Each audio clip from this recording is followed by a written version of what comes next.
They all had a vision. When was the last time you sat with your heart and just worked with it? Like, so that it's not contracted and afraid and protected. It takes practice to do that. And so we work with people in letting them, we give them numerous opportunities to practice this over and over and over again. And sooner or later, petal by petal, it starts to bloom, and all of a sudden, there's an authentic smile on their face. And once energy meets the heart, it goes right to the brain. We did this study where we hooked up an electrocardiogram to an electroencephalogram. And an electroencephalogram is a brain mapping machine. So we measure 19 or 26 different compartments, and we're looking to see all different kind of activity in the brain. But we measured the heart along with it, and when the heart starts beating coherently, in a sense of order, like taking a big sheet, Jay, and going like that, the heart sends a wave right up to the brain, and the brain goes into these beautiful states of alpha. The heart is telling the brain it's safe to create again, it's safe to imagine, it's safe to dream of a new future. And there's the stroke volume of the heart in order, and then you see these 2 or 3 seconds of beautiful, coherent alpha. The brain is it's in that creative state.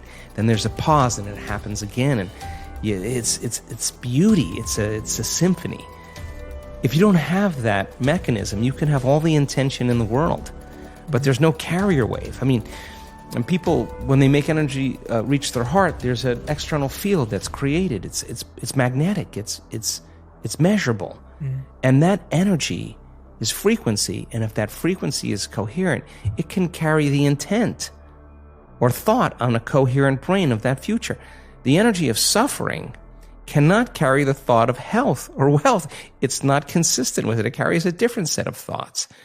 So then the training then is getting people into those heart states, because once they start trading that fear or that pain or that frustration or trying or whatever, forcing, control, for gratitude, and they just let all that go. And I say to them, listen, if you can't feel gratitude, or if you can't feel love, I just want to know what you've been practicing feeling every day. Because that feeling that you're practicing is what you're always feeling. Now let's practice feeling something else. In the beginning, it's not going to be easy, but you got to keep following the formula, keep doing it, keep doing it, keep doing it. Well, when they start feeling gratitude, it's very interesting, because the emotional signature of gratitude is that something wonderful just happened to you. Something favorable is happening to you, right? So you've just received something, or you're receiving something, you say thank you.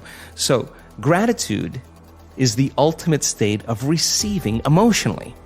So when you move into a state of gratitude and you open your heart, you will accept, believe, and surrender to the thoughts equal to that emotional state, and you'll program your autonomic nervous system into a different destiny. You could say, I'm healthy, I'm healthy, I'm healthy, I'm wealthy, I'm wealthy, I'm wealthy, I'm wealthy, I'm free, I'm free, I'm free, and your body is conditioned into misery, and it's saying, no, you're not. And that thought stops right at the brainstem. It never makes it to the body, because the body is on a different program. So then, when the person starts trading that and they start opening their heart, well, their immune system gets stronger by 50%. 50% in 3 days, they start making immunoglobulins. Their body's natural defense against viruses and bacteria is 50%, not a little bit, a lot. That's one study. And so trading that, telling the body it's in the environment where it already happened. And so that's when the miracles start happening. That's when people say, I'm not doing anything. Well, of course you're not. You don't have to. Your person